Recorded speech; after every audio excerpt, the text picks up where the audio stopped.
Gusto mo ba sa Eds? Matagal na po. Uy, Insan Eds, mahal mo ba si Biancy? Manok namin yan.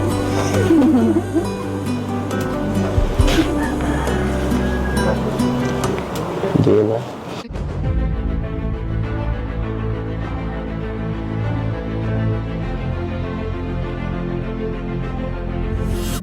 Ayun, shoutout guys. Muli, welcome to my YouTube channel. Ito po si Kuya Julay, ang inyong katugang, ang inyong kalingap. Na muling babati po sa inyo ng magandang araw, magandang gabi. Saang sulok man po tayo ng mundo naroon. At sa araw na ito, meron po tayong panibagong vlog. Ang pag-uusapan po natin ay reaction video po. Dito sa vlog ni Kalingap Rab sa EDSI, yung part 62, na kung saan marami po ang ginulat. Kumbaga ho, kung nung nakaraang vlog parang nakukulangan yung mga viewers natin, dito ho, nilubos po lahat. So pag-usapan po natin maya-maya ng konti. Pero bago po yun, siyempre magpapaalala muna si Kuya Julay. Baka sakaling meron pa po ditong hindi nakasubscribe sa ating YouTube channel, huwag natin kalimutan, Julay Paunil. Tapos pakipindutan po yung notification bell button para lagi po tayong updated sa aking mga video upload. Tapos yung ating Facebook page po, Julay Paunil 2.0, huwag natin kalimutan. Pwede po nating i-follow, pwede pong i-like at saka po i-share yung mga upload po natin. So maraming salamat po. Tapos sina Kuya Bal Santos Matubang po, Kalingap Rab, tapos yung ating mga kasamang reactors, Kalingap Charity Vloggers, mga katukatuwang po ni na Kuya Bal, ni na Kalingap Rab, suportahan din po natin. So maraming salamat po sa inyong lahat. Ngayon tuloy na po tayo. Pag-usapan na po natin ito hong vlog ni Kalingap Rab, yung part 62 ng EDSI, na kung saan ay kakaiba po ito mga kabayan natin. Kumbaga ho, masasabi ko, sa lahat ho ng vlog ni Kalingap Rab, parang ito na po yung pinaka matindi. Kung ang pag-uusap po ho ay gaano sila kaseryoso sa bawat isa. Mahal na nga ba nila ang isa't isa?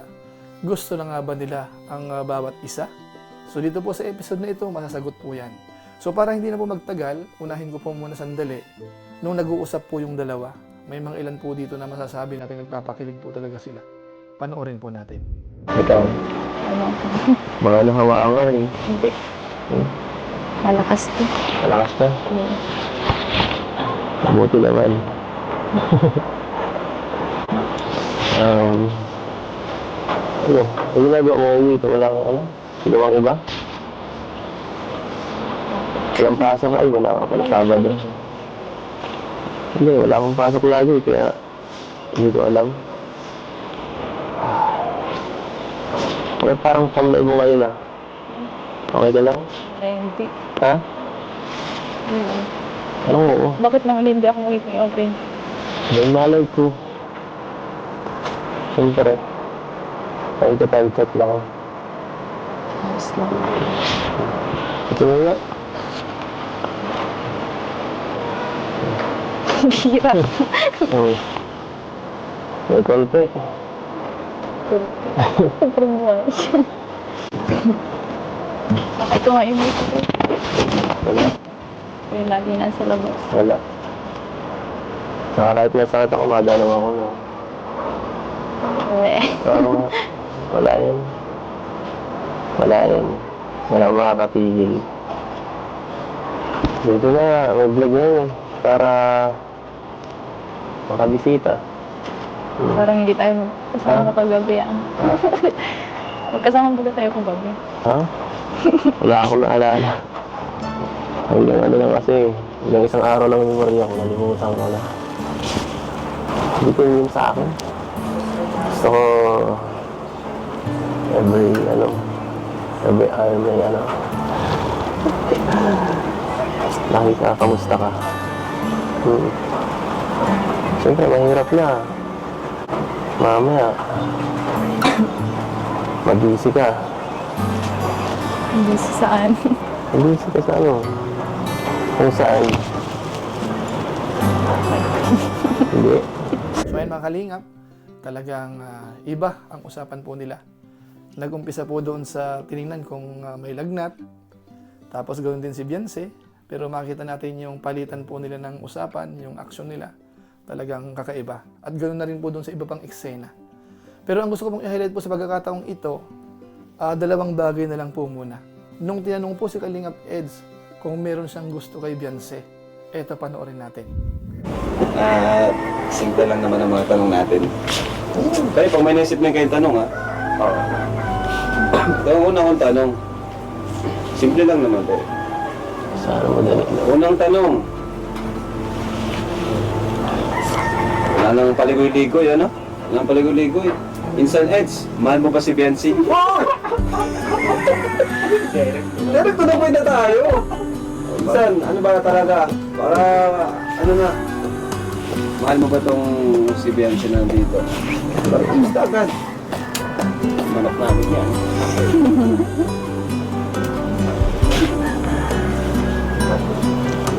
Hindi na.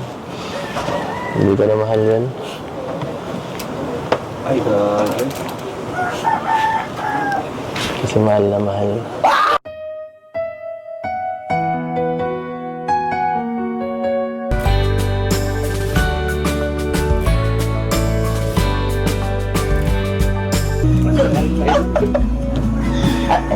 Bira naman. Alam niyo na pala? Alam mo namin. Hindi na pala. Mahal na pala. Mahal naman. Hanggang sinarinig mo yung sinabi niya. Siguro, alam mo naman siguro din yun. So ayun mga kabayan po natin, matindi yung binitawan po ni Kalingap Eds. Kunwari nung una, parang hindi. Yun pala ay, kumbaga yung pinakamatindi ho. Yung tipong mahal na mahal. Hindi lang ho basta mahal. Mahal na mahal niya po si Beyonce. So doon pa lang po, medyo sulit na. At ako po hindi nagtataka. Dahil nararamdaman naman po natin yan ng mga viewers kung ano talaga ang nararamdaman ni Kalingap Eds. Itong mga huling episode ho ng mga vlog ni Kalingap Rab, nagpaparamdam po siya na talagang seryoso na siya, mga kabayan natin. Ngayon, para maging fair naman po tayo, tingnan din po natin. Nung tinanong naman po ni Kalingap Rab si Beyonce kung merong gusto po kay Kalingap Eds, ito po yung kanyang naging sagot. Ano naman, Biancy?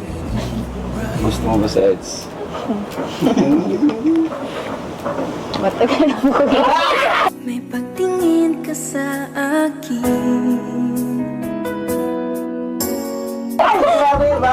Wala na, tapos na. Tara na. Tuloy. Alam na namin yan. Tapos na guys, sabihin na yun. Tara na. Yun na lang yung Tapos na. Tapos na. Grabe ba yan? So ayun mga kabayan po natin, matindi rin po, gumante. Matagal nang gusto si Kalingap Eds po pala ni Beyonce.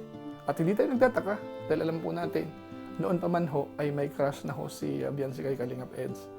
So dito po sa napanood po natin, napakinggan natin, kumbaga may konklusyon na po tayo. Kung nung nakaraang video ho, nakaraang vlog ni Kalingap Rab, parang duda yung ilan, hindi nagustuhan masyado, kasi parang ayaw ni Beyonce ang dating, nung nagpaalam po si Kalingap Eds, samantalang yung mga magulang ay payag na payag. Pero si Beyonce ay parang nag-aalanganin. Pero dito po, bumawi po siya. So masasabi natin, confirm na po yung mahuway natin. Yung vlog ni Kalingap Rab sa EDC, hindi po natin masasabi na basta vlog-vlog na lang po yan. So nakita ho natin, umiiral na po yung damdamin at po pwedeng mauwi po sa totohanan. So siguro po, yung ilang mga reaction po natin patungkol po dito, siguro sa live stream na lang po natin para hindi ho masyadong humaba itong vlog natin sa ngayon.